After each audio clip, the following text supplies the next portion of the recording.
Can't imagine what you've been going through the last few weeks. Tell us what's been on your mind, Dude, what's been on your heart. I'm so glad you asked me, man. It's been really hard for me.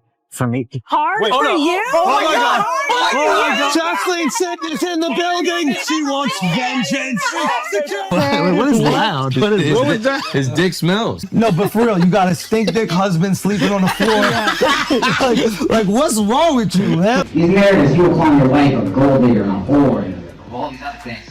What you just saw is honestly one of the most brutal moments I've witnessed in podcasting. This is a 40-year-old man on his own show, with people he calls friends, getting absolutely roasted, and his wife Jasleen is the one leading the charge. But the disturbing part? Nobody's uncomfortable. They're not trying to help him out or change the subject. They're just laughing like it's all entertainment. I've watched countless podcasts over the years, and this one just hit different. It wasn't cringe in a funny way, it was genuinely painful to sit through, like watching someone get knocked down over and over for a full hour, while everyone just sits there. Every minute felt heavier, like you could feel the tension building in the room. This wasn't some shock value moment designed for clicks. This was a man's life falling apart on camera, and nobody stopped filming. I thought it was just like dancing, getting dressed up, and maybe that was my mistake. Jen, have you ever heard of the repressed Catholic schoolgirl? You could have a roster of frat boys. But What does a roster mean? so it didn't actually translate to a roster. It just meant like two guys I was talking to and flirting with at the same time. That's it. It would be hilarious to come in here and find out you had a huge roster and was lying about being a virgin this whole time. It would have been heartbreaking for you. Yeah. Because kisses when there are not people around? No, not when there aren't people around, just when there are people around. And I never even That's knew. worse. I never.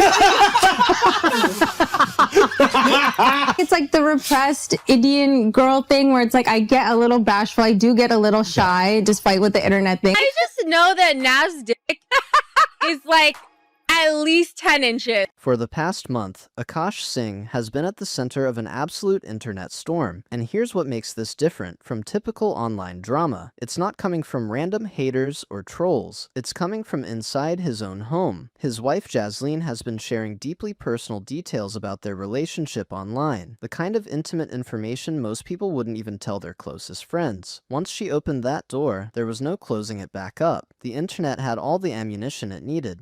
So they decided to address everything head-on. Akaash and Jasleen came on the Flagrant podcast together to answer questions and hopefully calm the situation down. That was the plan anyway. But within the first 5 minutes, you could tell this wasn't going to be damage control. This was going to make things significantly worse. Every question the hosts asked, she had an answer prepared. And somehow, by the end of each exchange, Akaash was the one who ended up looking like the villain. It was genuinely wild to watch unfold. She clearly wasn't there to accept any responsibility. She was there to reframe the entire narrative so nothing would stick to her. Well, so, yeah. Can we settle something for the internet? Yeah. Yeah. Will you kiss Akaash right now? Okay, Prove everybody wrong. But it's gonna mess my leg. Bring that ass over here. Bring that ass over here.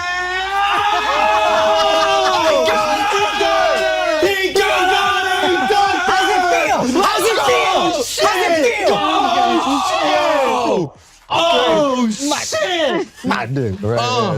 It was overstimulating. It was overstimulating. I was like, no, this is like, I think even therapeutic for you, for us. Like, I feel go like, spend yeah, that. it would almost like teach me like a little bit of exposure therapy. I mean, now probably not, but like at the definitely beginning, not. probably like, oh, it teaches your brain like, okay, this is safe. I can do this activity. 5 minutes into the episode, and the discomfort was already overwhelming. Every interaction between them felt manufactured, like they were performing for the camera rather than actually connecting. You could see Akaash trying to engage with his wife on a basic human level and just getting nothing genuine back. Instead of normal couple energy, she's delivering therapy terminology and psychological frameworks. But here's where the contradictions become impossible to ignore. Jasleen claims she's far too shy and uncomfortable to kiss her own husband in public. Even a quick, simple kiss is apparently too much for her to handle. But this same woman will openly discuss her attraction to her best friend's husband right there on camera without any hesitation. Think about that for a second. She can't manage basic affection with her spouse, but she'll casually talk about wanting to be intimate with someone else's partner in front of millions of people. And every single time someone points out these contradictions, there's a new explanation ready to go. It's never about what she actually said or how it might have hurt someone. It's always overstimulation or OCD or claiming she didn't fully understand the phrases she's been confidently repeating in her own content. The justifications just keep shifting. To share your virginity with a girl, and she threw it to some frat house 20 years ago. A white dude. A white guy! A fucking white guy! Got that shit. Got that shit. I would watch the videos and I would die laughing. As a friend who loves him, I would die laughing. My daughter avoid in the near future. I have a 2-year-old daughter. Which frat party should she not go to? Shy should avoid Teak. Because they definitely so simple and easy. And that's more what I was talking about. Now everybody thinks you're a gold digging whore. Yeah. Yes. That's my wife for the time being. We're adding shows all over the place. Thank you guys for helping me support my gold digging wife. Look, I understand the context here. Flagrant is a comedy podcast. That's literally their entire brand. They roast each other. They push boundaries. That's what their audience expects. But Andrew Schulz spent such a significant portion of this episode making jokes at his best friend's expense. And after a certain point, it stops feeling like friendly banter. It just starts feeling cruel. What made the dynamic even more uncomfortable is how Jasleen responded to everything. The hosts are clearly making jokes, throwing out wild comedic statements like they always do on the show, and she's taking every single thing completely literally, like she's testifying in court instead of sitting on a comedy podcast. It created this bizarre tension where nobody knew how to navigate the conversation. And honestly, you could see it in everyone's body language. Nobody on that couch believed what she was saying except Akaash himself. Everyone else had these strained smiles, uncomfortable laughs, stiff posture. They even managed to squeeze in plugs for their tour dates in the middle of this train wreck. Meanwhile, Akaash looks absolutely devastated, like the last month has aged him a decade. The stress and exhaustion were written all over his face. It's brown sugar, ghee, and flour, like mixed together. Yeah. She's actually made it, non-cooking ass bitch. Really? This useless bitch. Which is like Punjabi brown meat. What's on the internet was right about everything. Gold digging, horrible woman. He won. But don't let me get other pussy. One of our fans asked. Yeah, it's the acquired taste. Women are bigger on pheromones. Yeah, there is a way that just kept you in it. You just Akaash wants the dude. The dude. You think he can handle all 10 inches of Nav?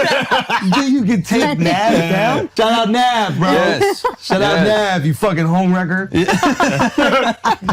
Okay, what the fuck was that joke? There's this nervous habit Akaash keeps doing with his tongue throughout the entire episode. It's like an involuntary stress response. Once you notice it, you can't stop seeing it. That's what pure anxiety looks like manifesting physically. You can see him trying desperately to hold himself together, trying to laugh along with the jokes, but his body language is telling a completely different story about how he's actually feeling inside. The painful part is you genuinely can't tell who he's more hurt by at this point. His wife for exposing all of this publicly, or his best friend for turning it into comedy content. They're both essentially monetizing his emotional distress, while he sits there trying not to completely break down on camera. Then the conversation shifted to Nav, Jasleen's best friend's husband, who she's publicly expressed attraction to. The energy in the room somehow got even more tense, and predictably, she retreated back into her signature defense, acting like she's this innocent, sheltered woman who doesn't understand what she's saying. It's become a pattern at this point. Say something provocative, face consequences, claim ignorance, repeat the cycle. But perhaps the most shocking revelation of the entire episode was when Jasleen casually mentioned she hires people to handle all the cooking and cleaning, and Akaash clearly had no idea this was happening. He genuinely believed she was doing these things herself while he was traveling for work. The look on his face when he discovered the truth was devastating to watch. You could see his mind immediately going to darker places. If she was hiding this from me, what else haven't I been told? That's the exact moment when foundational trust completely shatters. I feel like for us, I think I learned so much of my humor from Akaash, not to like justify it, but just to explain like, oh, if I say these absurd things, it's so funny because it's not who I actually am. Right. But I kind of forgot that like the internet doesn't know all these multi-dimensions of my personality. So they're just seeing this one thing. Right. So the joke started with like Akaash being like, oh, Nav's really hot. Like Akaash would show Nav's picture to his trainer or whatever. Cause he's like really like. Version? That's real? I was You a were a virgin virgin? until I met him. Yeah. Really? Yeah. Oh, okay. Yeah. All right, good to know. Yeah. Okay, so then when did you guys get really broke? And why did you stay with him? 2018. Okay, do you want the real answer or the fun answer? I want You can feel the entire dynamic shifting right there on camera. The trust that was already fragile is now completely fractured, and it's all happening in front of millions of viewers. The tension becomes suffocating, the jokes stop landing, the silences between words stretch longer and become heavier. You can practically see Akaash's internal process, mentally going back through years of conversations, re-examining moments he thought he understood, questioning the foundation of everything he believed about his relationship. As this episode continues, one thing becomes increasingly apparent. Jasleen genuinely does not believe she did anything wrong. There's no moment of self-reflection, no pause where she considers that maybe her words caused real harm to someone she's supposed to love. She's just completely confident that everything she said and did was perfectly justified. She even brings up the Aisha Curry comparison with what appears to be satisfaction, like being memed, and compared to Stephen Curry's wife, was some kind of badge of honor instead of the internet roasting her. The complete lack of self-awareness is actually staggering to witness. Then suddenly, the entire narrative shifts. Everything becomes reframed as comedy. It was all just a bit, just jokes. Nothing was ever meant to be taken seriously, and somehow it all circles back to being Akaash's fault, because according to her, she simply learned this style of humor from him. So really, when you think about it, this entire situation is his responsibility for creating the environment where she thought this behavior was acceptable. It's a remarkable display of accountability avoidance. you guys were sleeping on the floor because you were evicted from your apartment. You were moving to New Jersey, right? Yeah, This yeah, is real. basically. And you still want to stay with him. Yeah, I mean, Why? I've okay, never actually asked. Do you consider yourself a good gold digger? yeah. Jasleen cooks, she cleans, she maintains the home on a monthly basis. Yes. Is that true? Yes. There you go. Not by me specifically, but yes. Yes, Yeah. and you also will find people. You do, but not you. Yes. You Yeah. schedule. But do I not take care of Happy like he's my son? Of course. And I go on the road, I come back, it's clean. I don't know if you hire somebody or if that's you, but every time I come back, it's clean. I hire someone, yeah. Really? Without me knowing? Now I feel betrayed. I thought you did something. I've never witnessed someone dodge accountability so consistently for an entire hour. Every single question somehow slid right past without landing. Every concern raised got immediately redirected. She managed to make herself appear reasonable in every exchange, while simultaneously making Akaash look like the source of all their problems. And honestly, from a purely analytical standpoint, she could legitimately teach courses on this technique. The way she deploys therapy language, emotional intelligence frameworks, and psychological terminology to avoid taking any responsibility while sounding enlightened and self-aware. It's actually impressive in a deeply troubling way. She knows exactly which words and phrases make people second-guess what they witnessed with their own eyes and ears. And you know there are people watching this who are completely convinced by her performance. Viewers who genuinely believe she's being authentic, that she's the misunderstood victim here, that everyone's just taking her words out of context. That's the real power of effective deflection. It doesn't just convince the person you're speaking to directly, it convinces the entire audience watching the interaction unfold. But here's the uncomfortable truth that needs to be acknowledged. Akaash played a significant role in creating this dynamic. You can observe it in how he interacts with her throughout the episode. He never challenges her directly, never pushes back on obvious contradictions, just accepts whatever narrative she presents even when it clearly makes no sense. He's constructed a relationship framework where she's essentially unaccountable, where she can say or do virtually anything without facing real consequences because he's too conflict-averse to call her out. That's not love or respect, that's operating from a place of fear. Watching this felt like witnessing someone completely trapped with no viable exit, not physically trapped, but imprisoned by relationship dynamics, social pressures, and patterns they've spent years establishing. He never stood a chance in this environment. Not with these people, not with this setup, not on this platform. And now the fallout is playing out in real time for the entire internet to analyze and dissect. Seen any memes or content that you guys thought were funny? Aisha chicken curry. That was Yes, good. we got to go through the funniest Objectively one. good. Objectively good. Yeah. I also like Aisha curry. Yeah. that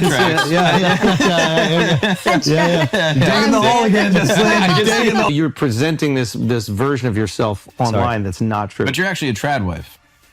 I was committing to this bit because I thought that was the funny thing to do, but I'm not a comedian, obviously. You're not fooling us. Yeah. All right. Oh, she's funny. Erica, release the How Akaash am I files. equivalent to Epstein? Let's think about it. I'm glad you asked. You're the victim. You are Yeah, the That's girls. what I'm saying. It's the Epstein files, isn't it? Yeah, but you're the girls. I know. The comment section on this flagrant episode looks like an absolute war zone. Thousands upon thousands of comments, and the overwhelming majority are not accepting the explanations that were offered. People saw right through the deflection tactics. They witnessed a man being publicly humiliated, while everyone around him pretended it was just entertainment for the audience. This isn't just about one uncomfortable podcast episode. This is really about what we're willing to accept as entertainment going into 2026, about where the line exists between comedy and genuine cruelty, about what happens when someone's actual life, their real pain, their real relationship struggles, becomes content designed purely for clicks, views, and engagement metrics. So I genuinely want to hear your perspective on this. Do you think this crossed a line? Was it just comedy taken a step too far? Or does this represent something more concerning about content creation? Drop your honest thoughts in the comments, because this conversation is far from finished, and I actually value hearing different viewpoints on situations like this. If you want more breakdowns analyzing moments like this, the messy, uncomfortable situations that everyone witnesses but not many people want to discuss honestly, make sure you subscribe to the channel. We're not here to simply pile on people who are already down. We're here to have genuine conversations about what we're watching, what it reveals about content creation, and what it means for everyone involved. Because the reality is, some creators in this space keep playing these games with real people's actual lives, transforming genuine pain into viral moments, and someone needs to address it with honesty and nuance, not from a place of enjoying other people's pain, but because we should collectively expect better from the content we consume and the creators we support. Share your perspective below, pass this along if you think someone needs to see this analysis, and I'll see you in the next breakdown.